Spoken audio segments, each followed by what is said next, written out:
Good afternoon. I'd like to talk to you this afternoon about transitions, transformation in economic development, what they mean for smallholders and what that means for policy for smallholders. Look, here's a stylized way of looking at the changes that we expect to see in agriculture with development as we go from low to middle to high income countries. So we have rising GDP along the horizontal axis, and then measures of the share of sector output and employment. And as you see here in a stylized model, you go from very high shares of GDP, well, very high shares, 30–40% of GDP coming from agriculture, very quickly coming down and tapering as we go along. Agriculture's share of GDP declines. Absolute production of agriculture has to go up, but the relative share compared to manufacturing and services goes down. And similarly for agriculture, labour, the labour share also goes down through time, but as you can see on the difference here, there's often a lag, and during that lag period we've got a lot more labour in there than GDP produced, which means that labour productivity in agriculture is typically less than half of what is being achieved in the economy overall. So that's the transition that we expect to see. Historically, we've almost always seen that. And the message from this is simply this, that most people who are smallholder farmers today will not be smallholder farmers in 20, 30, 50 years' time. That doesn't mean that we get a mass exit from farming. This schema here shows the World Bank's estimate of what's going to happen to jobs in Africa between 2010 and 2020. And what we're looking at here is where those jobs are going to be and where they're going to be created over that 10-year period. These are wage jobs in industry and services. As you can see, there are some large increments, particularly in the service sector over that time, mainly in urban areas.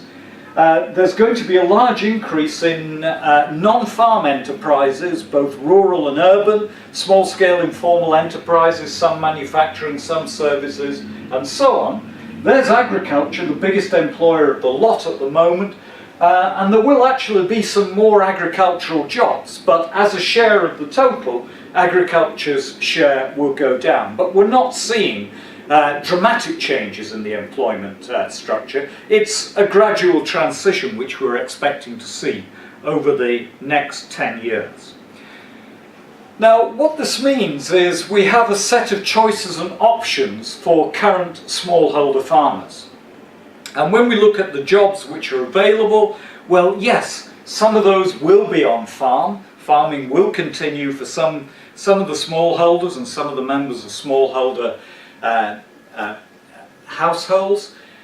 There will be jobs in the rural non-farm enterprises, and there will be jobs in manufacturing and services for which people will migrate or commute to towns and cities.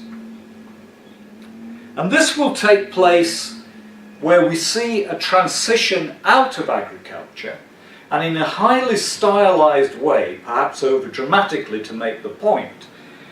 Those transitions can be either brutal or gentle. Now, just to show you what I mean by this, here's the historical example of Scotland, and what we're looking at here is a ruined croft, a smallholder farm in the Highlands of Scotland, which was probably fell into ruin in probably the 18th century, when the highlands were cleared by landlords who saw sheep as more profitable than their tenant farmers, and the tenant farmers were simply expelled from the land. They went initially to coastal villages to try and live from fishing and so on, but many of them took the option, as in this picture here, to board boats for New Zealand, Australia, Canada, North America, and emigrated en masse. This took place in Scotland, it took place in Ireland, it took place in parts of England. It was a brutal transition because landlords had the ability to expel their smallholder farmers. This is not the only model.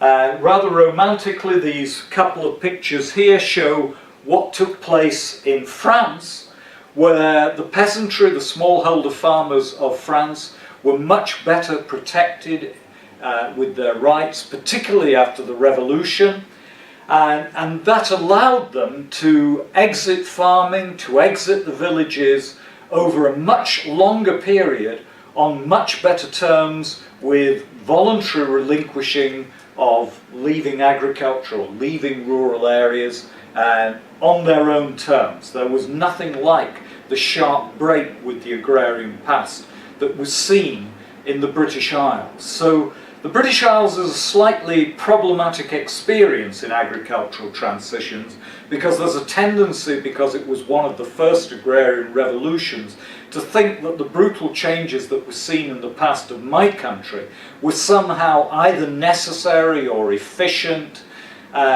whereas the historical record suggests that they were neither necessary nor were they efficient, still less fair and equitable. So we don't have to have that. But we do have to say, well, if we have benign rural transitions, what we're basically trying to do is create options for current smallholders, which might be continuing part-time farming. It may be the rural non-farm economy.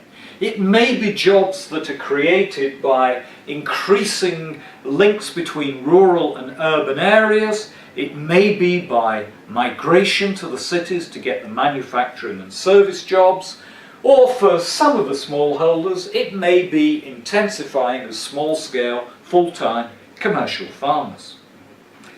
Now, what we know about smallholders across the world, even in the most egalitarian societies, is that there are very big differences in access to assets, access to environment, and so on, which means that different smallholders have different options. Now, I'm going to show you three ways of stylized typologies of looking at rural social differences.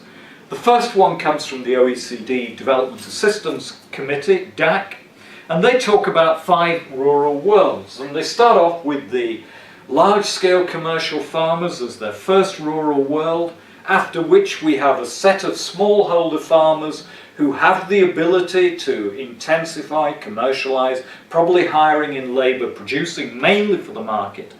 Then in the third rural world we have less advantaged smallholders who will be primarily attempting to meet their own subsistence from their farming. Then in a fourth rural world we have the landless population, and in a fifth rural world we have the chronically poor people in rural areas, many of whom will be households that have very few people working owing to illness, disability, old age, and so on. Now, a similar schema is that of Andrew Dorward at the School of Oriental and African Studies at the University of London, and he's talked about the idea that some small farmers, the more advantaged ones, have the ability to step up, to specialise, intensify commercial production. Others, the members of those households, would be better off going into a more diversified set of activities in the rural non-farm economy, which may include for some of them commuting, migrating to urban areas. And there will be a third group who very often, for the reasons that affect the chronically poor, they are marginal farmers who are attempting to hang in to survive. So step up, step out, hang in.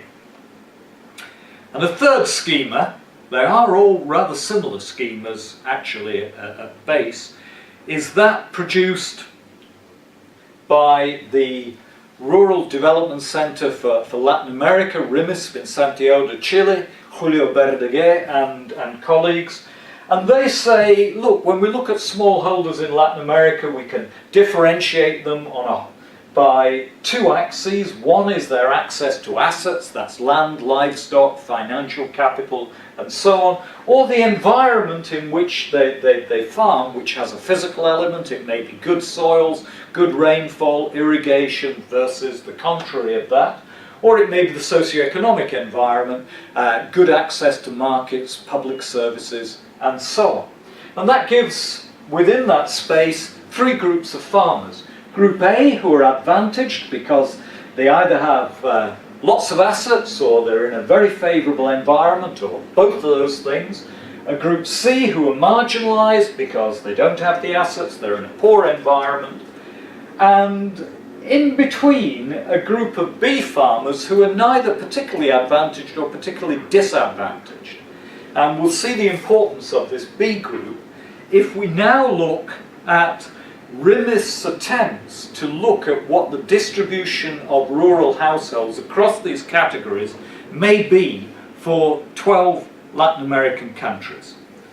And what this tells us is that in these 12 countries, about 3% of households are large-scale commercial farms, 9% belong to this advantaged group of smallholders.